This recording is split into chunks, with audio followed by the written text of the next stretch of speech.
신명기 6장 3절 우리 한 절 말씀 같이 읽겠습니다. 이스라엘아 듣고 삼가 그것을 행하라. 그리하면 내가 복을 받고 내 조상들의 하나님 여호와께서 내게 허락하심 같이 젖과 꿀이 흐르는 땅에서 내가 크게 번성하리라. 아멘. 우리 자리에 앉겠습니다. 옆에 계신 분하고 눈을 마주치시면서 빵긋 웃으면서 한 번 더 인사합니다. 사랑하고 사랑하고 더 많이 사랑합니다. 시작. 사랑하고 사랑하고 더 많이 사랑합니다. 네, 고맙습니다. 우리 뒤에 있는 분, 앞에 뒤에 있는 분하고 인사할 때 당신이 계셔서 행복합니다. 인사하겠습니다. 시작. 당신이 계셔서 행복합니다. 아멘. 조금 안 좋아지는 것 같아요. 날씨가 그래서 그렇죠. 오늘은 평생 동안 배우라 라는 제목으로 하나님의 말씀을 선포합니다. 여러분들 무엇을 할 때 가장 행복하시나요? 여러분들 인생을 살아갈 때 대학생도 있을 수 있고 직장인도 있고 취업을 준비하는 우리 청년들도 있을 수 있고 결혼을 위해 기도하는 청년들도 있을 텐데요. 여러분들 인생을 살아가면서 무엇을 할 때가 가장 행복하시나요? 우리 광고 시간에 광고했지만 6월 30일 5주차 되는 주일에 2시에 우리 여기서 청년의 연합 예배를 준비하고 있습니다. 그래서 어제부터 연합 찬양팀이 모여서 찬양 연습을 시작을 했어요. 얼마나 잘하나 또 이렇게 잘해야 되는데 하는 마음으로, 아빠 된 마음으로 저 뒤에 와서 잠깐 앉았다 갔는데요. 너무 잘하는 거예요. 너무너무 놀랐습니다. 또 봉헌 찬송을 또 특성으로 또 준비하고 있는데요. 여러분들 평생에 한번 들어볼까 말까 한 실력자들이 나오면 방송에서 노래하는 사람이에요. 진짜예요. 저 거짓말하는 거 아닙니다. 둘 중에 한 명만요. 굉장히 노래를 잘해요. 하나님께 찬양을 올려드리는 그 모습이 얼마나 아름다운지 모릅니다. 어제 연습하는 모습 보고 또 이제 그려보잖아요, 목사님이. 우리가 처음에 연합예배를 그 남천교회하고 하늘빛교회하고 이렇게 시작을 했어요. 아주 조촐하게 시작을 했어요. 하늘빛하고 축구를 자주 하다가 매 치고받고 싸우다가 이러면 안 되겠다 싶어가지고 하늘빛이 먼저 같이 예배 드리자 이렇게 얘기해가지고 시작됐는데요. 6월 30일 주일날은 벌써 4번째 연합예배로 드려지는 시간이고 같이 동참하는 교회가 10교회 정도 됩니다. 10교회 정도 되고요. 새로 이렇게 같이 하는 교회가 아름다운 교회도 같이 하기로 했고 영덕교회가 아니고 바울교회가 같이 하기로 했고 북일교회도 같이 하기로 했고 오늘 또 한두 명 정도 더 올 수 있다고 또 연락도 왔더라고요. 제작교회, 물론 이제 작은 교회이긴 하지만 또 강남교회 또 이렇게 같이 하기로 했어요. 목사님은 벌써부터 꿈을 꿔요. 한 의자에 한 3명 정도씩 앉으면 여기 하나, 둘, 셋, 6줄이잖아요. 아마 꽉 차고 넘치지 않을까, 모자라지 않을까 하는 생각도 하고 그 연합예배 때 분당이 꽉 차고 또 우리 찬양팀 좀 부담스러울 텐데 찬양할 때 이렇게 좀 청년답게 좀 뛰고 여러분들 홈페이지가 지금 그 리뉴얼 중에 있어요. 지금 아마 우리 교회 홈페이지 들어가면 안 들어가실 텐데 청년의 카테고리에 가면 여러분들이 그 무슨 50이었죠? 제이어스였나요? 예람 50이었나요? 거기서 은혜 받던 모습들 다 캡처해서 제가 사진 올려놨습니다. 막 청년답게 좀 이렇게 뜨겁게 뛰고 눈물도 흘리고 또 담임 목사님 말씀 선포할 때 아주 큰 소리로 아멘으로 화답하고 또 목사님 기도 인도하실 때 또 은혜 받고 또 응답 받고 그런 일들을 기대하고 또 소망해요. 또 그렇게 할 때마다 목사님 마음이 굉장히 또 행복해지는 것을 느낍니다. 여러분들의 인생 가운데서도 신앙의 영역을 제외하고 신앙의 영역 안에서만이라도 목사님과 같이 예배 안에서 또 같이 모이고 또 은혜 받고 교제하는 시간을 꿈꾸며 행복해 할 수 있는 저와 여러분 되었으면 좋겠습니다. 여러분, 제가 행복에 대해서 말씀을 꺼낸 이유는 하나님께서는 저와 여러분의 인생이 행복해지기를 원하셔요. 여러분, 이스라엘 백성들이 요셉을 알지 못하는 새 왕이 일어나면서 애굽에서 굉장히 고생하잖아요, 그죠? 원래는 애굽에서 아주 잘 살았잖아요. 요셉 때문에 아주 지위도 높았고 대우도 잘 받고 그렇게 잘 지냈는데, 요셉을 알지 못하는 새로운 왕이 일어나면서 이제 역전이 됐어요. 이제 노예 신분이 되면서 굉장히 불행한 인생을 살게 되죠. 하나님이 창조하셨을 때의 그 행복과는 좀 거리가 멀어졌어요. 불행한 인생을 살게 됐어요, 노예라서. 근데 여러분들 그런 생각 한번 해보셨어요? 노예는 불행하잖아요, 그죠? 근데 왜 불행한 거죠? 노예라서 불행한 건가요? 자신 스스로가 먹고 사는 게 안 되잖아요, 그죠? 그리고 자유롭지 못하잖아요. 자유롭지 못하다는 말은 조금 뒤에 부차적으로 또 설명을 할 텐데요, 선택의 여지가 없다라는 거예요. 선택의 여지가. 먹고 살기 위해서 내가 선택해야 될 것이 정해져 있다라는 거죠. 자유롭지 못하고 노예 신분이고, 그래서 불행한 겁니다. 살기 위해서는 일을 해야 되고요, 살기 위해서는 복종을 해야 되고요, 살기 위해서는 선택할 수 있는 것이 하나밖에 없었어요. 그리고 그들에게 선택을 강요했던 그들의 왕 애굽 왕은 그런 그들을 학대하고 괴롭게 하고 그들의 삶이 피폐해지게 만들었죠. 여러분, 노예와 자유인의 차이, 불행과 행복의 차이는 바로 여기에 있습니다. 나를 다스리는 왕, 그러니까 나는 누구를 왕으로 모시는가예요. 요셉을 알고 있던 왕 애굽에서요, 그때 이스라엘 백성들은 하나님을 왕으로 모셨어요. 하나님이 왕이셨어. 근데 요셉을 모르는 애굽 왕이 일어나면서 바뀌었죠. 하나님이 왕이 아니라 애굽 왕이 이스라엘의 왕이 돼 버렸어요. 그리고 난 뒤로 자유가 뺏기고 선택의 폭이 좁아지면서 창조의 신앙으로 멀어지고 불행한 인생이 그들 가운데 시작이 된 거죠. 무려 400년, 복음서의 말씀에 따르면 무려 430년 동안 그런 불행한 인생을 살게 됩니다. 왜 그러냐면 누구를 왕으로 모셨는가에 대한 차이예요. 여러분, 결론부터 말씀을 드리자면 하나님을 제외한 그 모든 왕들은 저와 여러분들을 억압합니다. 여러분, 돈은요, 물질은요, 우리를 억압해요. 우리 이런 얘기 있잖아요. 돈의 노예가 된다, 뭐 이런 이야기 있죠. 사랑도요, 여러분들을 억압합니다. 마찬가지죠. 뭐 사랑의 노예가 된다, 이런 이야기도 있잖아요. 하나님을 제외한 그 무언가를 아무리 고상한 단어를 쓴다 하더라도 하나님 이외의 것을 왕으로 삼게 되면 어느 순간 그것은 여러분들을 억압하게 돼요. 아주 멋진 말이 있더라고요. 돈을 잘 벌려면 어떻게 해야 되냐면, 그런 말 들어보셨을 거예요. 돈을 따라가지 말고 어떻게 해야 되죠? 돈이 나를 따라오게 하라, 뭐 이런 이야기들 많이 들어봤어요, 그죠? 멋진 말인 것처럼 보이잖아요. 근데 잘 들어보세요. 돈을 따라가지 말고 돈이 나를 따라오게 하라. 문장의 주어가 누군가요? 돈이죠. 돈이 주어예요. 결국은 돈이 하라는 대로 하게 됩니다. 그래서 불행한 거예요. 여러분, 사랑이라는 단어도 굉장히 고상해 보이잖아요. 근데요, 살펴보면요, 사랑은 질투가 되고요, 질투는 집착이 되고, 집착은 인생을 병들게 만듭니다. 여러분들 이제 젊은 청년들이니까 연애 경험들이 있잖아요. 목사님이 이렇게 했던 이야기들이 아마 쉬 마음에 와 닿을 겁니다. 여러분, 돈이라든지 또는 사랑이라든지 권력이라든지 모든 것들은 이스라엘을 억압했던 애굽 왕과도 같은 거예요. 무슨 말이냐면 여러분들의 자유를 빼앗아가고 여러분들에게 선택할 폭을 줄이게 되고 결국에는 여러분들을 억압한다라는 거예요.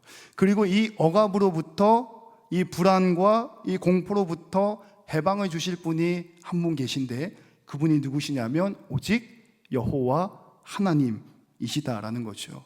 여러분, 아주 쉬운 이야기부터 해보죠. 여러분, 애굽에 10가지 재앙을 내리신 분이 누구시죠? 여호와 하나님입니다. 홍해를 갈라서 바다를 마른 땅같이 걷게 하신 분이 누구시죠? 반석에서 물을 내신 분은 또 누구시죠? 노예의 신분에서 자유인의 신분으로 바꿔주신 분은 누구시죠?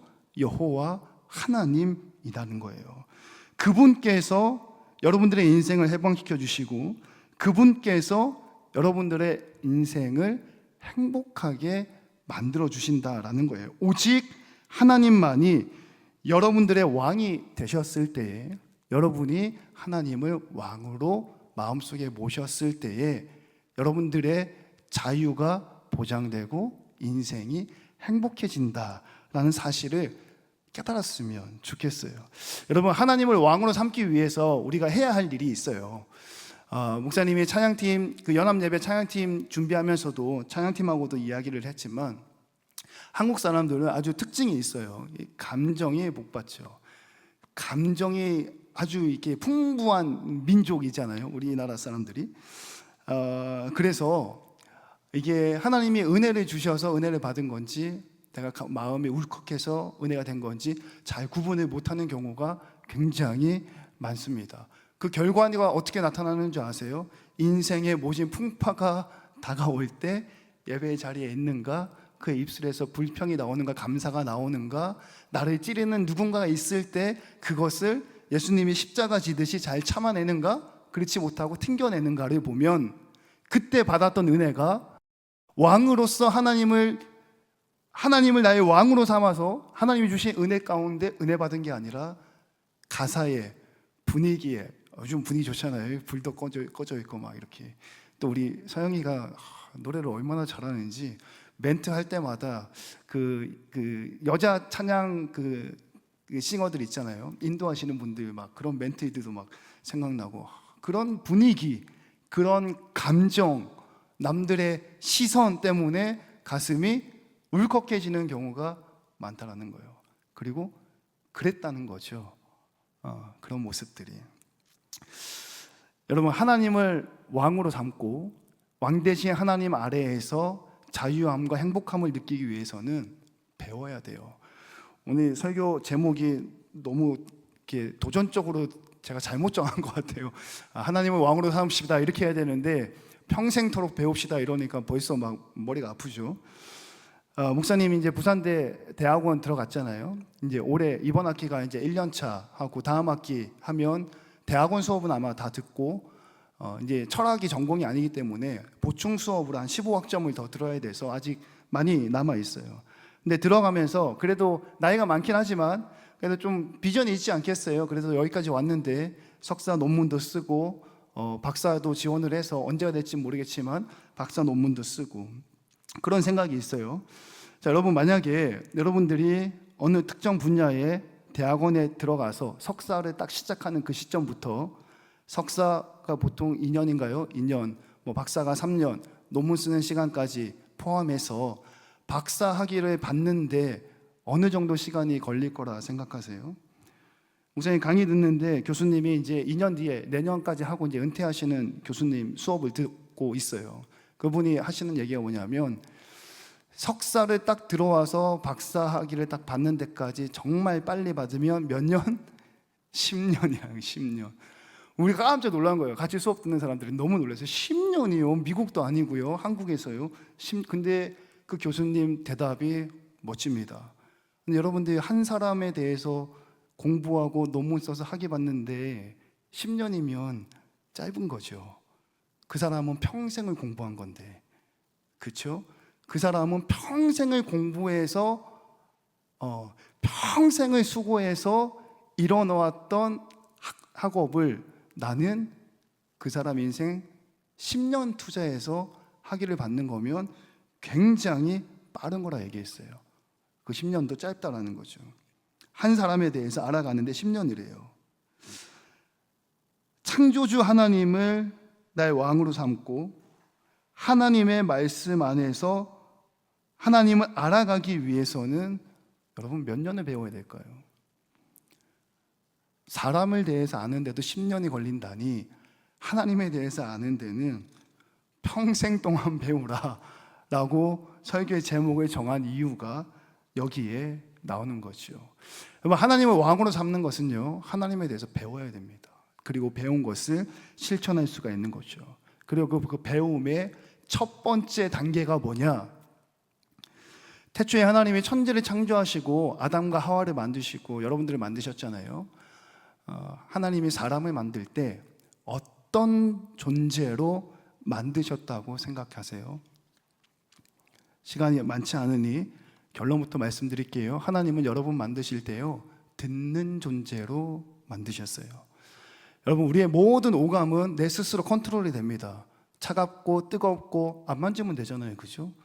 아름다운 꽃을 보고 지저분한 쓰레기 눈 감으면 안 보입니다. 냄새가 역한가요? 잠깐 숨을 참으면 그 냄새 안 맡을 수 있어요. 근데 유일하게 우리가 스스로 컨트롤 못하는 기관이 있어요. 뭐죠? 듣는 거예요. 제가 오늘 좀 피곤해 보이지 않나요? 제 눈이 가뜩이나 작은데 더 작아 보이지 않나요?